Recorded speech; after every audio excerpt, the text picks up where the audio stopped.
Hi, I hope you're doing well. My name is Lucas Rihely, tax partner at H2R CPA in our Beaver office. Since 2006, I've helped closely help business owners with their tax planning, compliance, and general business needs. There have been many law changes this year stemming from the stimulus bills that have been passed, and many of those changes are done with the goal in mind to keep liquidity and cash flow into the hands of the businesses and their employees. The topic that we'll be talking about today is one of those changes, which is the ability for employers to defer certain payroll taxes for the rest of the year. Okay, so let's talk about this program. This provision of the law allows for the deferral of the employer's 6.2% Social Security tax. The tax on payrolls occurring between March 27, 2020 and December 31st, 2020 are eligible for the deferral. Once deferred, the taxes must be paid one half by December 31st, 2021 and the remainder by December 31st, 2022.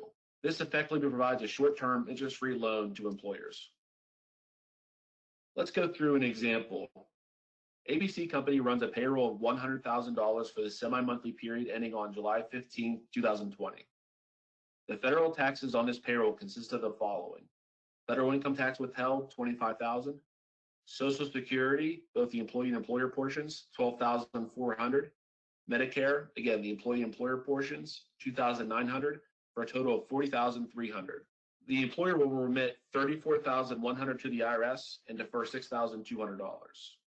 which is $100,000 times 6.2%, or one half of the Social Security tax. The employer must pay $3,100 by December 31st, 2021, and $3,100 by December 31st, 2022. If this was the first payroll that the employer chose to defer, and the employer continued deferring throughout the end of the year, the employer would defer $74,400 of payroll taxes, which is $100,000 of payroll times 6.2% times 12 pays. So who is eligible to defer? Essentially, all employers are eligible to defer the applicable taxes under this provision.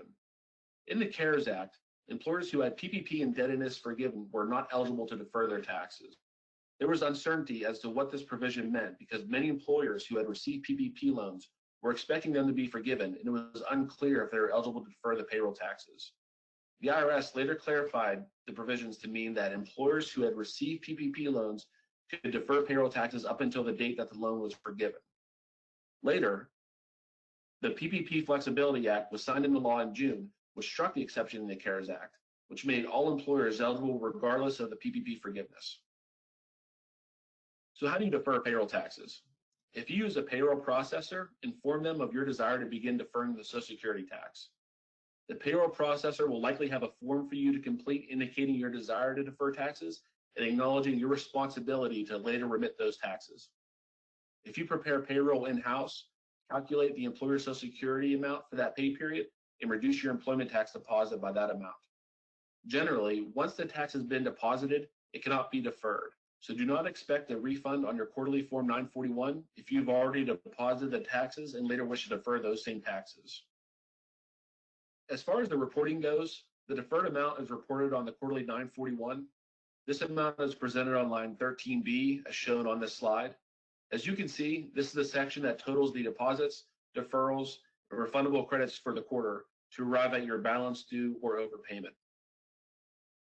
Let's talk about repayment, and this is an important note. Once the payroll taxes are deferred, it is incumbent upon the employer to remit the tax by the due date. Generally, this means that even though you may use a payroll service provider, it will be up to you, the employer, to take action to remit these deferred taxes and ensure that you have the funds available. Again, one half of the taxes deferred until December 31st, 2021, and the remainder until December 31st, 2022. According to the instructions for the Form 941, the preferred method of payment is through the IRS EFTPS system. Alternatively, debit card, credit card, check, or money order would also be accepted. Self-employed individuals also have the opportunity to defer tax under this provision of the law. They are able to defer 6.2% of their net self-employment income. In order to realize that deferral sooner, they may reduce their estimated tax payments by the anticipated amount of the deferral for that quarter. We hope that you found that helpful. This year has demonstrated the reason why you should have a trusted business advisor and trusted tax advisor in your corner. Our team at H2R CPA has stayed up to date on this and many other changes and is ready to advise you. Please reach out to us at h2rcpa.com. Thanks for listening and stay safe.